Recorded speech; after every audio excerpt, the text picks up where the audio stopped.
Bu gece burada olmanız bir tesadüf değil.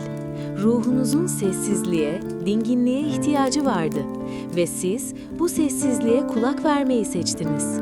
Eski bilgeliklere kulak verme zamanı. Marcus Aurelius, Epiktetos, Seneca. Onlar yalnızca kitaplardan değil, yaşamın ortasından konuşurlar. Bu bir sığınak, sözlerin su gibi aktığı, zihnin yavaşladığı bir yer. Şimdi derin bir nefes alın ve sadece dinleyin.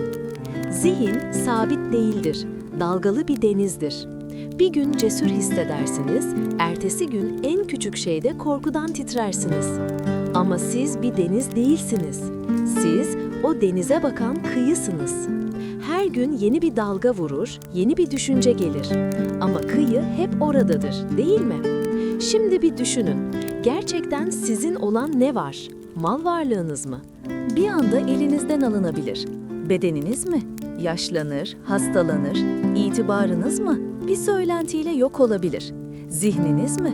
Bir başkasının sözüyle darmadağın olabilir.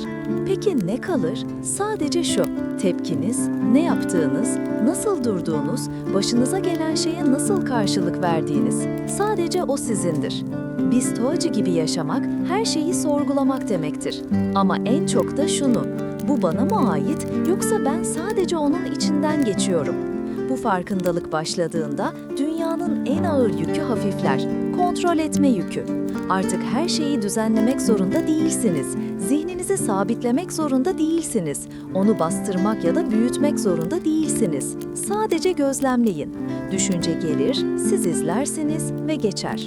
Bu zihni terk etmek değil, ilk kez onunla gerçek bir ilişki kurmaktır. Sahip olmadan, yönetmeye çalışmadan, sadece fark ederek. Hiçbir şey sizin değil, zihniniz bile. Son olarak, düşüncelerinizi yönetin ama onlarla özdeşleşmeyin. Hislerinizi kabul edin ama onların tutsağı olmayın. Zihninizin sesini duyun ama onun kölesi olmayın. Gerçek dönüşüm rastlantıya bağlı değildir. Disipline, farkındalığa ve kararlılığa bağlıdır. 3 günlük dönüşüm yasası. Gerçek dönüşüm bir anda olmaz. Rastlantıya, şansa ya da doğuştan gelen bir yeteneğe bağlı değildir. Tam bir odaklanmayla başlar. Zihniyetini değiştirmek, beynini yeniden programlamak istiyorsan, 3 gün boyunca kendine kararlı bir bağlılıkla yönelmen gerekir. Bu bir temenni değil. Kaderini şekillendirme konusunda sarsılmaz bir kararlılıkla atılan ilk adımdır. Epiktetos şöyle der: "İlerleme tesadüfen değil, disiplin ve çaba ile gerçekleşir." Eğer 3 gününü zihnini gerçekten istediğin hayata odaklamak için bilinçli bir şekilde harcarsan, dönüşüm sürecinin temelini atmış olursun. Beynimiz bilgiyi en iyi şekilde 3 kritik zaman diliminde emer: sabah, öğleden sonra ve gece. Bu zamanlar rastgele seçilmemiştir. Sinir sistemimizin bilgiye en açık olduğu biyolojik aralıklardır. Sabah uyanır uyanmaz zihnin henüz dış dünyanın karmaşasına maruz kalmamıştır. Bu an zihinsel esnekliğin en yüksek olduğu zamandır. Öğleden sonra vücut hareket halindeyken düşünce ile eylem arasındaki bağ güç kazanır. Ve gece, uyumadan hemen önce. Beyin derin bir içe dönüş haline geçer. O anda düşündüğün her şey zihne çok daha yoğun şekilde kazınır. Marcus Aurelius her gece yaptığı meditasyonlarında işte bu fırsatı kullanırdı. Gününü gözden geçirir, kendisini sorgular, zihnini bir sonraki güne hazır hale getirirdi. Bu 3 zamanda olumlamaları tekrar ettiğinde beyniniz onları sadece kelime olarak değil, duygusal yoğunluğu olan bir gerçeklik olarak kabul eder. Otomatik şekilde disiplinliyim demek yetmez. Bu cümleyi hissetmen gerekir, görselleştirmen gerekir, adeta yaşaman gerekir. Stoacılar erdemi sadece konuşmazlardı, yaşarlardı. Bilinçli tekrar bir düşünceyi önce inanca, sonra da bir yaşam tarzına dönüştürmenin en etkili yoludur. Sabah uyanır uyanmaz elini kalbine koy ve istediğin kimliği güçlendiren olumlamaları yüksek sesle söyle. Daha disiplinli olmak istiyorum deme, ben disiplinliyim de. Kendime güvenmek istiyorum deme, kendime tamamen güveniyorum de. Çünkü beyin hayal ile gerçek arasında fark gözetmez.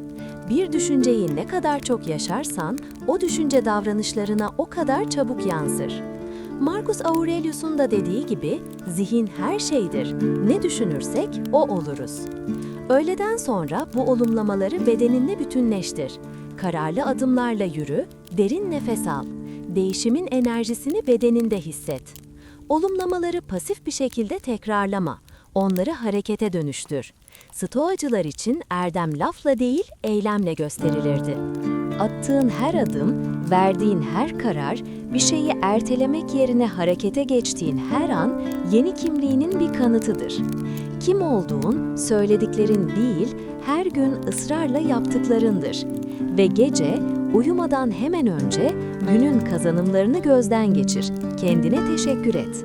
Sonra ertesi güne yönelik olumlamalarını belirle. Zihnine endişeyle değil, güvenle doldur. Çünkü son düşünceler gece boyunca işlenir ve sabah nasıl hissedeceğini belirler. Stoacılar her gece gününü değerlendirir, nerede gelişebileceklerini sorgular, zihinlerini daha bilge bir şekilde ertesi güne hazırlarlardı. Bu uygulamayı sen de benimsersen, odağının güçlendiğini, zihninin dönüşmeye başladığını fark edeceksin. Belki şaşıracaksın ama 3 gün, evet sadece 3 gün. Gerçek bir değişimi başlatmak için yeterlidir. Bu sihirli bir süreç olduğu için değil, bilinçli şekilde tekrar ettiğin her şey zamanla alışkanlığa dönüşeceği için. Alışkanlık oluştuğunda ise dönüşüm kaçınılmaz olur. Epiktetos der ki, mükemmellik bir eylem değil, bir alışkanlıktır. Eğer düşüncelerini bilinçli bir şekilde yönlendirebilirsen, olmak istediğin kişiye dönüşmenin ilk adımını atmış olursun. Zihin, hizmetkar mı, efendi mi? Zihnin senin için mi çalışıyor, yoksa sen onun kölesi misin? Bu sorunun cevabı yaşam kaliteni belirler. Zihin mükemmel bir hizmetkar ama çok kötü bir efendidir. O senin adına düşünür, planlar, uyarır, hatırlar. Ama sen onu yönetmezsen bir anda seni kendi fırtınasının içine çeker. Bir düşünce gelir, belki bir korku, belki bir pişmanlık, belki bir endişe ve sen farkında olmadan o düşünceye evet dersin. O anda onun kimliğini giyersin. Zihin şöyle der, başaramayacaksın ve sen evet doğru dersin. İşte o anda zihin efendi, sen hizmetkar olmuşsundur. Ama farkındalık başladığında sen geri adım atarsın ve sadece gözlemlersin. Zihin konuşur, sen dinlersin ama cevap vermezsin. Bu iç özgürlüğün başlangıcıdır. Marcus Aurelius şöyle der, zihnin seni rahatsız eden şey değil, senin o düşünceye verdiğin yargıdır. Bir söz, bir bakış, bir olay, hiçbiri seni doğrudan incitemez. Seni inciten, onların senin içinde yarattığı yankıdır. Bir düşünceye tutunduğunda, o düşünce seni yönetir. Ama sen onu sadece gözlemlediğinde, o düşünce kendi enerjisini yitirir. Zihin, dikkatini nereye yöneltirsen, gerçekliğini orada kurar. Korkuya bakarsan, tehlike büyür. Minnettarlığa bakarsan, huzur büyür. Bu yüzden Stoacılar her gün şükran pratiği yapardı. Her sabah sadece var olmanın mucizesini hatırlarlardı. Bir nefes almak, bir an daha yaşayabilmek, birine yardım edebilmek. Bu farkındalık zihnin enerjisini yeniden yönlendirir. Zihni susturmak değil mesele. O hiçbir zaman tamamen susmayacak. Ama sen dinleme biçimini değiştirebilirsin. Onun her söylediğini ciddiye almak zorunda değilsin. Her korku gerçek değildir. Her kaygı senin değildir. Birçok düşünce sadece zihnin olası senaryolar üretme alışkanlığıdır. Senin görevin o senaryolardan hangisinin enerjine değdiğini seçmektir. Bir düşünce geldiğinde kendine sor. Bu bana hizmet ediyor mu? Eğer etmiyorsa teşekkür et ve bırak gitsin. Zihnini savaş alanına değil, bir gözleme mekanına çevir. Stoacılar buna içsel kalenin inşası derdi. Her gözlem bu kaleye bir taş ekler. Her farkındalık duvarlarını güçlendirir. Ve bir gün gelir, dış dünyanın gürültüsü sana ulaşamaz olur. O zaman anlarsın, zihin artık efendi değil, hizmetkardır. Bu bölümü dinlerken kendi zihnine dışarıdan bakmaya dene. Düşüncelerini izlerken onları bastırmaya çalışma. Sadece gözlemle. Çünkü gözlem dönüşümün ilk adımıdır. Duyguların misafirliği. Bir duygu gelir, kapını çalar. Korku, öfke, kırgınlık, pişmanlık. Hepsi seni bir süreliğine ziyaret etmek ister.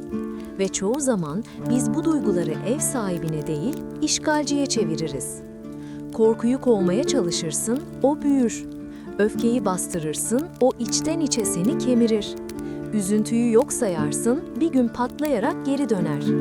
Oysa Stoacılar der ki, hiçbir duygu düşman değildir. Her biri zihnin bir haber taşıyıcısıdır. Bir duygu geldiğinde onunla savaşmak yerine ona yer aç. Ona sor, bana ne anlatmak istiyorsun? Çünkü öfke genellikle bir sınırın ihlal edildiğini söyler. Üzüntü bir kaybı kabullenmeye çağırır. Korku dikkat etmeni ister. Ve sevgi seni genişlemeye davet eder. Her biri insan olmanın doğal bir parçasıdır. Ama hiçbirinin seni yönetmesine izin verme. Marcus Aurelius der ki, duygu doğanın bir parçasıdır. Ama doğa yönetilmek için değil, anlaşılmak içindir. Bir duygu seni sarstığında önce dur, bir adım geri çekil ve sadece gözlemle. Duygunun enerjisini bedeninde hisset. Göğsünde mi sıkışıyor, ellerinde mi titriyor, nefesini mi kısıyor? Onu bastırmaya çalışma, sadece fark et. Duygular okyanustaki dalgalar gibidir. Sen o dalga değilsin, dalgayı izleyen farkındalığın kendisisin. Dalga yükselir, sonra geri çekilir. Hiçbir dalga sonsuza kadar kalmaz. Ama sen o dalganın altında ezilmeyi seçersen kendini suyun altında boğulmuş hissedersin. Oysa tek yapman gereken başını suyun üstüne çıkarmak ve bu da geçecek demek. Epiktetos şöyle der, bizi üzen şeyler değil, onlara verdiğimiz anlamlardır. Bir olay seni sarsabilir ama o olayın seni tanımlamasına izin vermek işte o gerçek kayıptır. Bir insan seni incitebilir ama o insanın eylemini sürekli zihninde tekrarlamak kendini tekrar incitmektir. Bu yüzden duygularını bastırmak değil, onlarla bilgece dans etmek gerekir. Bir Stoacı için duygu, bastırılması gereken bir düşman değil, doğru şekilde yönlendirilmesi gereken bir enerjidir. Korkunu inkar etme ama onun kararlarını belirlemesine de izin verme. Üzüntünü kabul et ama orada yaşamayı seçme. Sevincini kutla ama o da geçecek, bunu unutma. Her duygu gelir, misafirliğini yapar ve gider. Sen ise evin kendisisin. Misafirlerin gelip geçer ama ev hep orada kalır. Bu bölüm bittiğinde birkaç saniye sessizlik bırak, nefes al ve duygularına teşekkür et. Onlar sana hala insan olduğunu hatırlatır. Zihinsel güncellemeler ve alışkanlıklar. Bir düşünce bir kere tekrarlandığında sadece bir düşüncedir. Ama o düşünceyi her gün beslersen beyin onu bir gerçeklik olarak kabul eder. Zihnin her tekrarınla yeni bir yol açar. Her tekrar o yolu biraz daha genişletir. Ve bir gün farkında olmadan o yoldan yürümeye başlarsın. İşte bu alışkanlık dediğimiz şeydir. Marcus Aurelius şöyle der, ruh düşüncelerinin rengini alır. Karanlık düşüncelerle beslersen karanlık bir zihin inşa edersin. Ama her sabah bilgece bir düşünceyle başlarsan zihin o tona bürünür. Tıpkı sabah ışığının odaya dolması gibi. Zihin her şeyi kaydeden bir yazılım gibidir. Ama çoğumuz onu otomatik modda çalıştırıyoruz. Her sabah aynı düşünceler, aynı duygular, aynı tepkiler.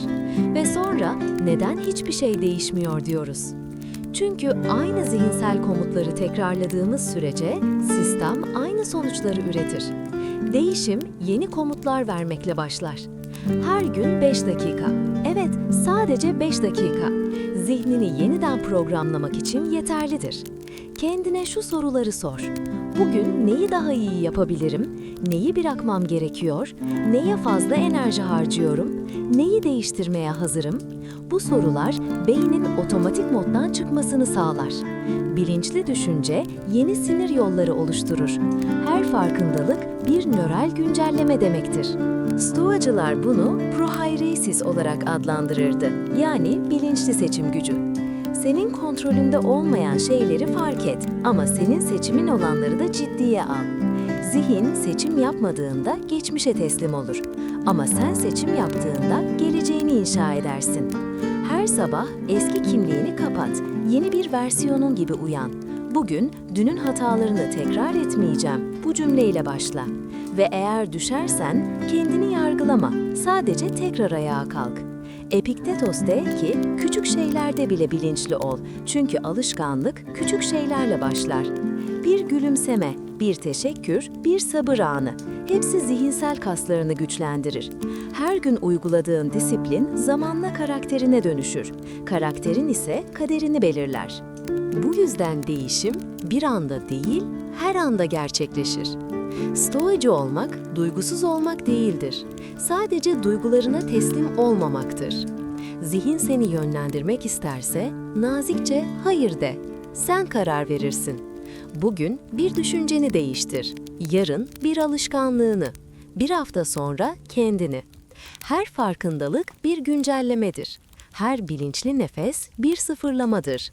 Ve her gün kendinin yeni bir versiyonuna geçiş fırsatıdır. Zihin eskiyi savunur ama sen yeniyi seçebilirsin. O yüzden her sabah içinden şunu söyle. Bugün kendimi yeniden seçiyorum. Enerji yönetimi ve stoacı sınırlar. Hayat enerjinin sanatıdır. Neye enerji verirsen orada yaşam başlar.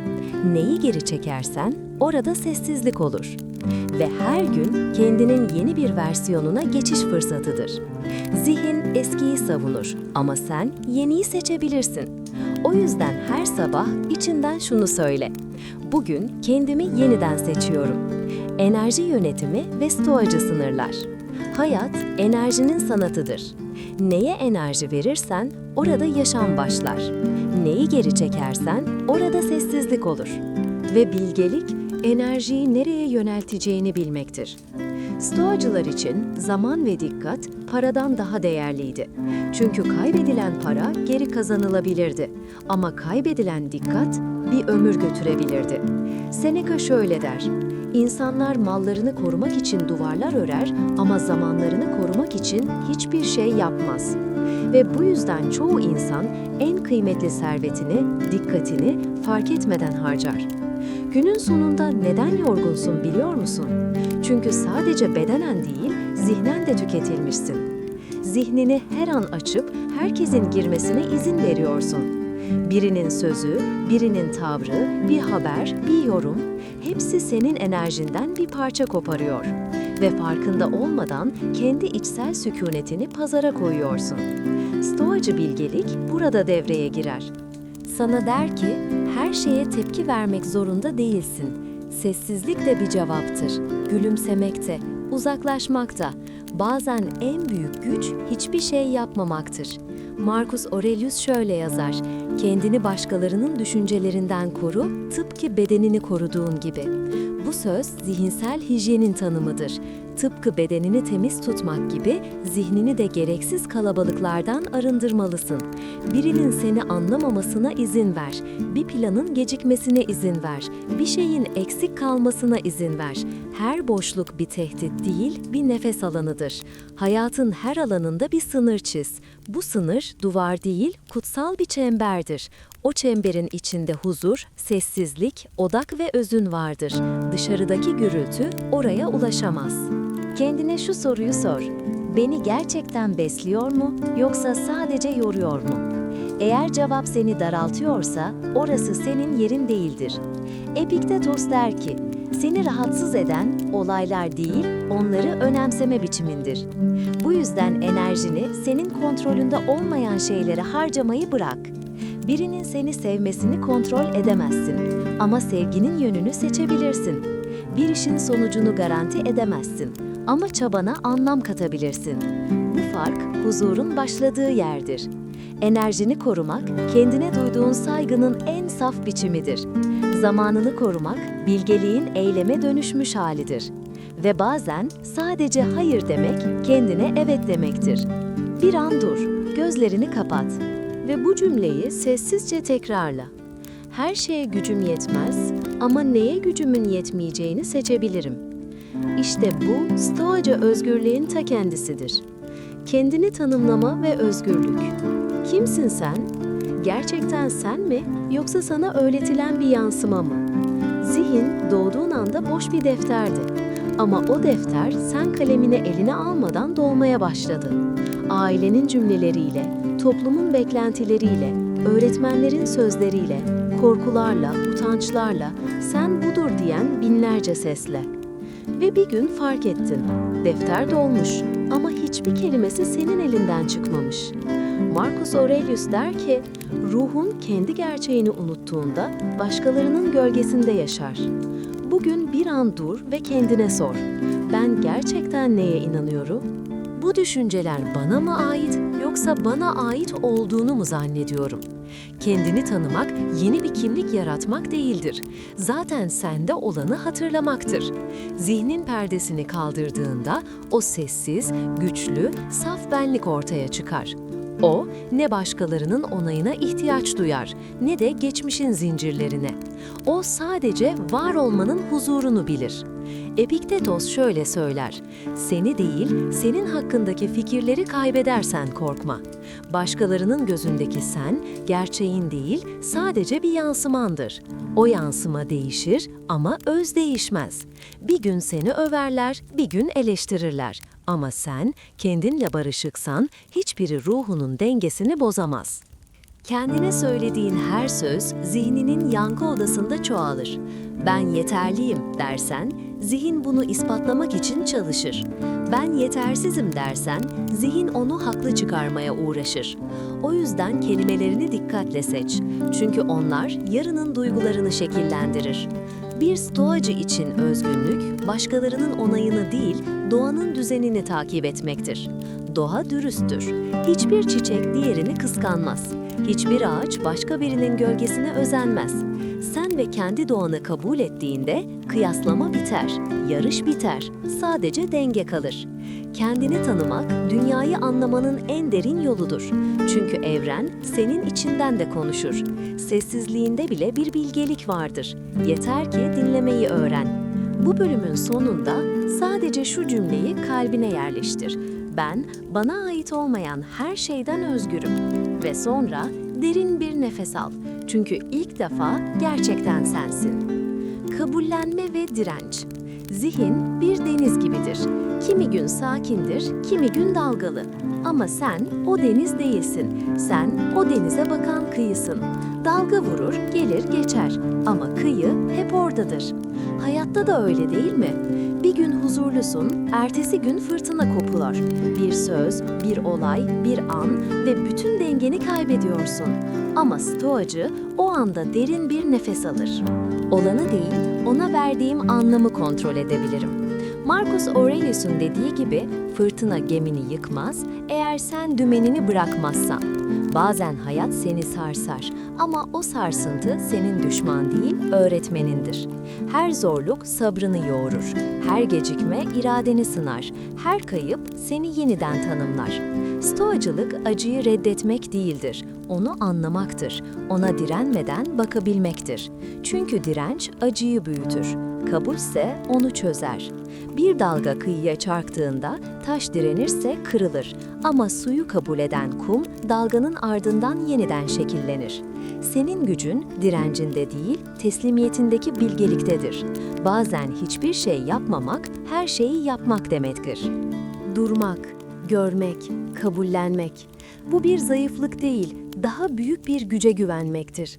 Epiktetos der ki, olaylar seni yıkmaz, onlara karşı direnişin yıkar. O yüzden akışı kontrol etmeye çalışmayı bırak. Zihin her şeyi bilmek ister ama bilgelik bazı şeyleri bilmemeyi de kabul eder. Bir şeyi kontrol etme isteği geldiğinde şunu hatırla. Rüzgarın yönünü değiştiremezsin ama yelkenini ayarlayabilirsin. Hayat seni savurabilir ama yön senin elindedir. Kabullenmek vazgeçmek değildir. Sadece savaşmak yerine huzurla akmaktır. Çünkü bazen değiştirmen gereken şey dünya değil, bakış açındır. Şimdi derin bir nefes al ve bırak. Olan olması gerektiği gibidir. Sen sadece izliyorsun ve bu izleyişin içinde gerçek özgürlük başlıyor. Kendini affetme ve yeniden başlama. Gözlerini kapat ve bir an içinden şu sesi duy. Keşke. Bu Bu kelime kaç gecenin yankısıdır? Kaç defa aynı sahneyi zihninde yeniden yaşadın? Kaç kere o anı değiştirmek istedin? Ama geçmişin kapısı kilitlidir. Ne kadar zorlarsan zorla geri dönmez. Sene kadar ki geçmişe üzülmek çoktan sönmüş bir ateşin başında ısınmaya benzer. O ateş artık yanmıyor ama sen hala elini uzatıyorsun ve her seferinde biraz daha yanıyorsun. Kendini affetmek, hatayı unutmak değildir. Onunla barışmaktır. Kendine şunu söyleyebilmek. Evet, o an elimden gelen buydu. Ama bugün daha iyisini seçiyorum. İşte gerçek dönüşüm orada başlar. Suçluluk geçmişi iyileştirmez. Sadece bugünü zehirler. Kendini cezalandırdıkça içindeki ışık biraz daha söner. Ama affettiğinde bir şey değişir. Zihin yumuşar, kalp genişler, nefes derinleşir. Kendine şefkat göstermek zayıflık değil, bilgeliktir. Çünkü kendine şefkat gösteren biri dünyaya da anlayışla bakar. Başkalarını affetmek kolaylaşır, hayatın yükü hafifler. Bilim bile bunu söyler. Kendini affedebilen insanlar daha az stres yaşar, daha iyi uyur, daha uzun yaşar. Affetmek ruhun detoksudur. Biriken suçlulukları sessizce yıkayıp götürür. Marcus Aurelius şöyle yazar: İçini kaz, iyiliğin kaynağı oradadır ve kazmaya devam ettikçe o kaynak hep akacaktır. İyilik dışarıdan değil, içinden gelir ve sen o iç kaynağı açtığında hayatın kendisi değişir. O yüzden şimdi sessizce bu kelimeleri tekrar et kanka. Affediyorum, bırakıyorum, öğrendim ve devam ediyorum. Bu kelimeler büyülü değil ama içlerinde iyileşme taşıyorlar. Çünkü affetmek yeniden doğmanın en sade halidir. Ve unutma, sen artık o hatayı yapan kişi değilsin. O anı yaşayan kişi seni bugüne getiren bir öğretmendi. Şimdi o dersi al ama yükünü bırak. Çünkü bundan sonrası geçmişin değil, senin hikayen olacak.